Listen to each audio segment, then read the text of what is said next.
నమస్కారం. ఈరోజు స్టూడియోలో మనతో పాటు ఉన్నారు ప్రముఖ జ్యోతిష వాస్తు పండితులు మరియు పంచాంగకర్త బ్రహ్మశ్రీ డాక్టర్ నాయకంటి మల్లికార్జున శర్మ గారు. సో గురువు గారితో మాట్లాడి మరిన్ని విశేషాలు తెలుసుకుందాం. నమస్కారం గురువు గారు.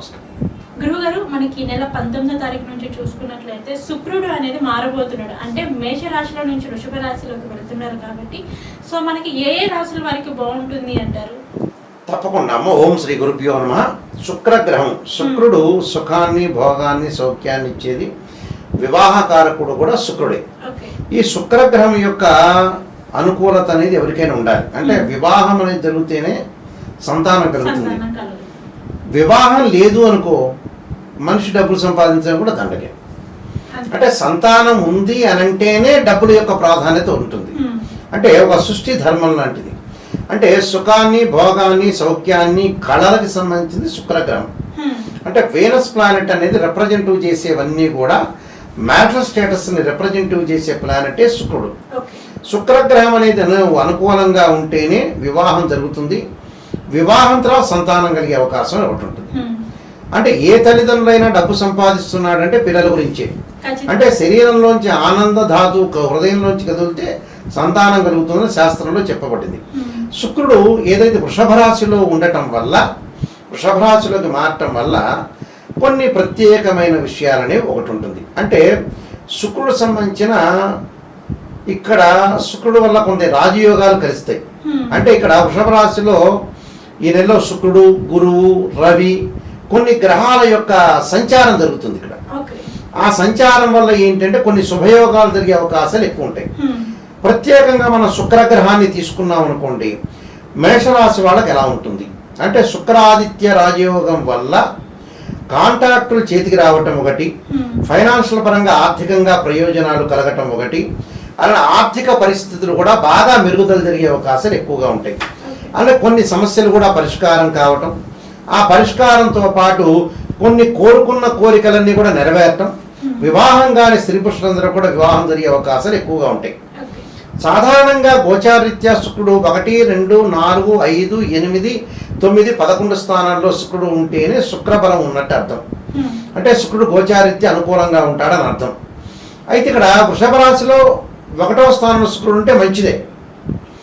అప్పుడు వాళ్ళకి అనుకున్న పనులన్నీ కూడా నెరవేరుతాయి. అలానే వృషభ రాశి వాళ్ళకి మంచిది. అలానే ఇక్కడ మిగతా రాశులు మనం చూసామనుకోండి, వాళ్ళకు కూడా కొంత అనుకూలమైన ఫలితాలనే వస్తాయి.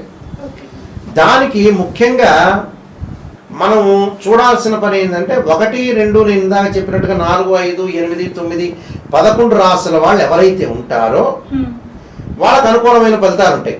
ఇప్పుడు మేషరాశి వాళ్ళకి మంచి ఫలితం ఉంటుంది. అంటే మేషరాశి వాళ్ళకి కాంట్రాక్ట్లు లభించడం, వ్యాపార పరంగా అనుకూలంగా ఉండటం, పనులలో ముందుకు వెళ్ళటం, ఉద్యోగ పరంగా అనుకూలంగా ఉండటం, ప్రతి పనిలో కూడా చాలా అద్భుతమైన రిజల్ట్స్ వచ్చే అవకాశాలు ఎక్కువ ఉంటాయి. చాలా అద్భుతంగా ఉంటుంది. ఎవరికి? మేషరాశి వాళ్ళకి అనుకూలంగా ఉంటుంది. అలాగే వృషభ రాశి వాళ్ళకి కూడా వివాహ ప్రయత్నాలు సఫలీకృతం కావటం, ప్రతి పనిలో కూడా ముందుకు వెళ్ళటం, జాప్యం లేకుండా ఉండే అవకాశం ఉంటుంది. ఆదాయ మార్గాల ద్వారా కూడా అనుకూలంగా ఉండటం, కొన్ని శుభవార్తలు వినటం ఒకటి, ఉద్యోగ ప్రయత్నాలు సఫలీకృతం అయ్యే అవకాశాలు ఎక్కువగా ఉంటాయి వృషభ రాశి వాళ్ళకి. అలానే మిగతా ముఖ్యంగా మనం మిథునము, కర్కాటకం తీసుకున్నాం అనుకోండి, కర్కాటక రాశి వాళ్ళకి 11వ స్థానంలో శుక్రుడు యొక్క సంచారం. కర్కాటక రాశి వాళ్ళకి పొలాలు అమ్ములు పోవటం, ఆర్థిక పరంగా లోటు లేకుండా ఉండటం, నూతన వ్యాపార భాగస్వామ్యం కలిసి వచ్చే అవకాశం ఉంటుంది, వివాహ ప్రయత్నాలు సఫలీకృతం కావటం, సంతానం కలిగే అవకాశాలు బాగా ఎక్కువగా ఉండటం, కొన్ని శుభవార్తలు వినే అవకాశాలు ఎక్కువగా ఉంటాయి. అంటే వాళ్ళ కర్కాటక రాశి వాళ్ళకి 11వ స్థానంలో ఉంది కాబట్టి చాలా మంచి ఫలితాలు జరుగుతాయి. దాని తర్వాత మనం చూసుకునేటట్టయితే ఇక్కడ అది కర్కాటక రాశి వాళ్ళకి మంచి ఫలితాలు వస్తాయి. దానితో పాటు మిగతా రాశులు ఎవరైతే ఉంటారో, అంటే మిగతా రాశులను మనం చూస్తే ముఖ్యంగా సింహరాశి వాళ్ళకి, సింహరాశి వాళ్ళకి వచ్చేటప్పటికల్లా వాళ్ళకి ముఖ్యంగా ప్రధానంగా వాళ్ళ యొక్క స్థితిగతుల్లో కొన్ని మార్పులు ఉంటాయి. మార్పులు అంటే ఏమిటి అని అంటే కొంత జాగ్రత్త పడాల్సిన, అంటే ఆర్థిక పరంగా జాగ్రత్త పడాలి సింహరాశి వాళ్ళు. అంటే ఆర్థికంగా డబ్బులు ఖర్చు పెట్టుకోకుండా చాలా జాగ్రత్తగా ఆలోచన చేసి ముందుకు వెళ్ళాలి. అంటే ప్రతి పని కూడా కొంత లోటు లేకుండా చేయడం అనేది చాలా ఇంపార్టెంట్ ఇక్కడ. దానితో పాటు మనం కన్యా రాశి వాళ్ళని మనం తీసుకున్నాం అనుకోండి, కన్యా రాశి వాళ్ళకి అద్భుతమైన రిజల్ట్స్ వస్తాయి. ఆర్థికంగా ప్రయోజనాలు కలుగుతాయి, ఉద్యోగంలో ప్రమోషన్లు, స్థానచలనం జరగటం ఒకటి, అనుకున్న ప్రయత్నాలన్నీ కూడా జీవితంలో సంతోషకరమైన వార్తలు, కొత్త ఉద్యోగాలు, కొత్త విషయాలు, అకస్మాత్తుగా ధనం లాభం కలగటం ఒకటి, దాంతో వృత్తిలో నూతనంగా ఏదో కొన్ని విషయాలని చేపట్టాలని కొన్ని ఆలోచనలు పెరగటం ఒకటి. ఆ ఆలోచనలు ప్రజెంటేషన్ చేస్తారు కరెక్ట్గా. మనకు ఆలోచన పెరగటమే కాదు కదా, దాన్ని ఇంప్లిమెంటేషన్ చేయటం కూడా అవసరం. అక్కడ ఆ ఇంప్లిమెంట్ చేసే అవకాశాలు ఎక్కువగా ఉంటాయి. కాబట్టి వీళ్ళకి అనుకూలంగా ఉండే అవకాశం ఉంటుంది. అలానే వృషభ రాశి వాళ్ళకు కూడా కష్టపడిన దానికి ఫలితం రావటం ఒకటి, అనుకూలంగా ఉండటం ఒకటి, పురోగతి సాధించడం, అంటే ఆర్థిక పరంగా ప్రయోజనాలు కూడా వృషభ రాశి వాళ్ళకు కలుగుతాయి. అందువల్ల ఇక్కడ వీళ్ళందరికీ కూడా కొన్ని ప్రయోజనాలు కలిగే అవకాశాలు ఎక్కువగా ఉంటాయి. అందువల్ల వాళ్ళకి అద్భుతమైన రిజల్ట్స్ వచ్చే అవకాశం ఉంటుంది. దానితో పాటు మిగతా రాశులు, మనం తులారాశి వాళ్ళు ఉన్నారు, ఆకస్మికంగా ధనలాభం, గతంలో ఇచ్చిన పెట్టుబడులన్నీ కూడా ఈ రాశి వాళ్ళకు వచ్చే అవకాశం ఉంటుంది. నూతన వ్యాపారాలు ప్రారంభం చేయటం, విదేశాలకు వెళ్ళే అవకాశాలు, పెళ్లి యొక్క ప్రయత్నాలు చేయటం, నూతన మార్గాల అన్వేషణ ద్వారా కూడా డబ్బులు లభించే అవకాశాలు ఎక్కువ ఉంటాయి. భార్యాభర్తల మధ్యలో కలయిక, కుటుంబ పరంగా ఇబ్బందులు లేకపోవటం, ప్రతి ఆలోచనలో వాళ్ళు ప్రజెంటేషన్ చేసి ముందుకు వెళ్ళే అవకాశాలు బాగా ఎక్కువ ఉంటాయి. అంటే ఈ రాశి వాళ్ళకు కూడా, తులారాశి వాళ్ళకు కూడా చాలా శుక్రబలం అనేది ఉండటం వల్ల వాళ్ళ ప్రయత్నం అన్నీ చేయొచ్చు, నూతన వ్యాపారాలు చేయొచ్చు, ప్రయత్నం చేయొచ్చు, అన్నీ కూడా అనుకూలంగా ఉంటుంది. విద్యార్థులకు కూడా అనుకూలంగా ఉంటుంది. అంటే వీళ్ళందరికీ కూడా అనుకూలమైన ఫలితాలు జరిగే అవకాశం ఎక్కువగా ఉంటుంది.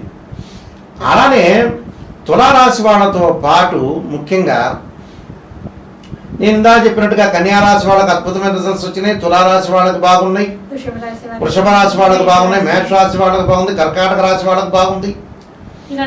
వీళ్ళందరికీ కూడా చాలా అద్భుతమైన రిజల్ట్స్ వచ్చే అవకాశాలు బాగా ఎక్కువ ఉంటాయి. అలానే ఇక్కడ ముఖ్యంగా ఇంకా మిగతా వాటికి మనం చూసామంటే మకర రాశి వాళ్ళకు కూడా అనుకూలమైన ఫలితాలు ఉంటాయి.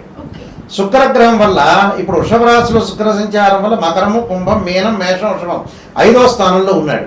5వ స్థానంలో కూడా సంతాన పరంగా ఇబ్బందులు లేకపోవటం, మంచి సంతానం కలిగే అవకాశం ఉంటుంది, విందులు వినోదాల్లో పాల్గొనే అవకాశాలు ఉంటాయి. వృత్తిరీత్యా వీళ్ళకి అవార్డులు, రివార్డులు, ప్రశంసలు రావటం ఒకటి, వ్యాపార పరంగా ముందుకు వెళ్ళొచ్చు, ప్రయాణాలు చేసే అవకాశాలు ఎక్కువ ఉంటాయి. అంటే ప్రతిదీ కూడా వాళ్ళొక గమ్యం అనేది దొరికే అవకాశం ఉంటుంది. అంటే నేను ఇలా చేయాలి, గతంలో ఏదైతే గమ్యం లేదో, దారి అనేది కనపడదో, ఇప్పుడు దారి కనపడే అవకాశాలు ఎక్కువ ఉంటాయి. ఆర్థిక పరంగా ప్రయోజనాలతో పాటు ఏదో దారి కనపడాలిగా, దారి కనపడే అవకాశాలు ఎక్కువ ఉంటాయి. పిల్లల ద్వారా కూడా కొన్ని శుభవార్తలు వినే అవకాశాలు, పిల్లల యొక్క పెళ్లిళ్లలో కూడా పాల్గొనే అవకాశాలు ఎక్కువగా ఉంటాయి. అంటే ప్రధానంగా వాళ్ళ యొక్క స్థితిగతులు మారిపోయే అవకాశాలు ఎక్కువగా ఉంటాయి. అది మంచిదేగా, దానివల్ల మంచి ప్రయోజనాలు జరిగే అవకాశం అనేది ఎక్కువ ఉంటుంది కదా. అలాగే కుంభరాశి వాళ్ళకు కూడా మంచి ప్రయోజనాలు జరుగుతాయి. కుంభరాశి వాళ్ళకి ఆర్థిక పరంగా ప్రయోజనాలు బాగా జరుగుతాయి. అంటే అనుకున్న విషయాల్లో ముందుకు ఛేదించే అవకాశాలు ఎక్కువ ఉండటం ఒకటి, ప్రతి ఆస్తులు కలిసి వచ్చే అవకాశాలు, ఆకస్మికంగా కొంత ధనలాభం కలగటం, బంగారు ఆభరణాలు, అలాగే కార్లు, వాహనాలు కొనుగోలు చేసే అవకాశాలు బాగా ఎక్కువ ఉంటాయి. అలాగే ధనుసు రాశి వాళ్ళకు కూడా కలిసి వచ్చే అవకాశం ఉంటుంది. జీవితంలో పోటీ పరీక్షల్లో ఎదుర్కొనే అవకాశం ఎక్కువ ఉంటుంది. పురోగాభివృద్ధి కలగటం ఒకటి, వైవాహిక జీవితంలో ఆనందము, బంగారు ఆభరణాలు, దుస్తులు కొనుగోలు చేసే అవకాశాలు మెండుగా ఉంటాయి. అంటే వీళ్ళందరికీ కూడా, ఈ రాశుల వాళ్ళందరికీ కూడా అనుకూలంగా ఉండే అవకాశం ఖచ్చితంగా ఉంటుంది. కాబట్టి ప్రతి ప్రయత్నాన్ని వీడు సఫలీకృతం చేసుకుని ముందుకు వెళ్ళారంటే జీవితంలో వాళ్ళకి మంచి జరిగే అవకాశం ఖచ్చితంగా ఉంటుంది. శుక్రుడు మేషంలో నుంచి వృషభంలోకి మారడం వల్ల ఏ ఏ రాశుల వారికి బాగుంటుంది, ఏ ఏ రాశుల వారికి బాగాలేదు అనే అంశం గురించి అయితే మాకు తెలియజేశారు. మనకి చెప్పారు మీరు 6 రాశుల వారికి చాలా అద్భుతంగా ఉంటుందని చెప్పేసి. సో మనకి ఎంత బాగున్నా కానీ బట్ ఎక్కడో ఒక చోట చిన్న దోషమైనా ఖచ్చితంగా ఉంటుంది. సో దానికి వారు ఈ 6 రాశుల వారు ఎటువంటి పరిహారాలు చేసుకుంటే బాగుంటుంది? ఈ మేషాది ద్వాదశ రాశుల వాళ్ళందరూ కూడా శుక్రగ్రహం యొక్క అనుకూలతకి లక్ష్మీదేవిని ప్రార్థన చేయాలి. అన్ని రాసుల వాళ్ళు, అంటే పాదరసపు లక్ష్మీ గణపతి ఒకటి ఉంటుంది, ఆ పాదరసపు లక్ష్మీ గణపతిని ప్రార్థన చేయాలి. అంటే లక్ష్మీ ఏదైతే ఇక్కడ కనకధార స్తోత్ర పారాయణం చేయటం ఒకటి, అలానే ఈ విష్ణు సహస్రనామం పారాయణం చేయటం వల్ల మంచి జరిగే అవకాశం ఖచ్చితంగా ఉంటుంది. అలానే ఓం నమః శివాయ పంచాక్షరి, ఓం నమో నారాయణాయ నమః అనే అష్టాక్షరి మంత్రం చేయడం వల్ల కూడా శుక్రుడు యొక్క అనుకూలం, అంటే ఆదిశంకరాచార్య విరచిత కనకధారా స్తోత్ర పారాయణం చేయటం వల్ల వాళ్ళకి ధనం కలిసి వచ్చే అవకాశం ఉంది. ఇక్కడ వీళ్ళందరికీ కూడా శుక్రుడు యొక్క అనుకూలత అందరికీ ఉంది. కొన్ని రాసుల వాళ్ళకి చాలా అద్భుతంగా ఉంది, కొన్ని రాసుల వాళ్ళకి లేని వాళ్ళు అలాంటి వాళ్ళు చేసుకోవచ్చు. ఇప్పుడు సుమారంగా మేషరాశి వాళ్ళకి, వృషభ రాశి వాళ్ళకి, కర్కాటక రాశి వాళ్ళకి, అలానే కన్యా రాశి వాళ్ళకి బాగుంది, తులారాశి వాళ్ళకి బాగుంది, మకర కుంభ రాశుల వాళ్ళకి బాగుంది, ధనుసు రాశి వాళ్ళకి కూడా బాగుంది. వీళ్ళు కాకుండా మిగతా రాశుల వాళ్ళు ఎవరైతే ఉంటారో వాళ్ళందరూ కూడా శుక్రుడి యొక్క అనుకూలతకి ఇవన్నీ కూడా చేయటం వల్ల ధనం కలిసి వచ్చే అవకాశం ఎక్కువగా ఉంటుందమ్మా.